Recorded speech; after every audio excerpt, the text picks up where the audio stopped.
এই কমিটি হবে, এই কমিটির মাধ্যমে আগামী দিনে নেতৃত্ব তৈরি হবে।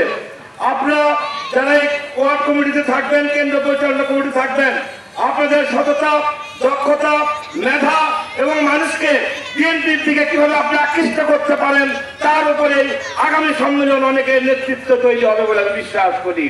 ভাইরা আমার, এই হুকমাপুর কেন্দ্রে ছিল এক হায়নার বাড়ি, আপনারা জানতেন না? জানেন না? এক হায়না মাহবুবুল ইসলাম রাজ, আর এক হায়না ছিল তার ভাই মাহবুবুল ইসলাম, নাকি মাহবুব।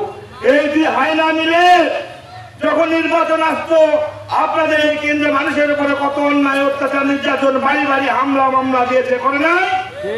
তারপরেও আপনি হুকমাপুরবাসী, আপনারা আমাকে বিএনপির প্রার্থী বিধায় আপনার জীবন দিয়ে হয়ে আপনারা গন্ডগোল করে, মারামারি করে, তারপরে সর্বসময় সর্বোচ্চ ভোট দিয়ে আমাকে নির্বাচিত করেছেন।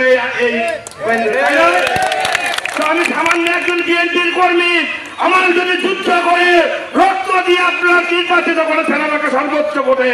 আর আগামী নির্বাচনে আমাদের নেতা তারেক রহমান নির্বাচন করবে বগুড়া থেকে। আমি বিশ্বাস করি তারেক রহমানকে বাংলাদেশের মধ্যে সর্বোচ্চ ভোটে এই কেন্দ্রে আপনি নির্বাচিত করবেন। এই প্রত্যাশা দেখেই আপনার সকলের সুস্বাস্থ্য কামনা করে আজকের অনুষ্ঠানের সফলতা কামনা করে আমার কথা শেষ করছি। সবাইকে ধন্যবাদ। আসসালামু আলাইকুম।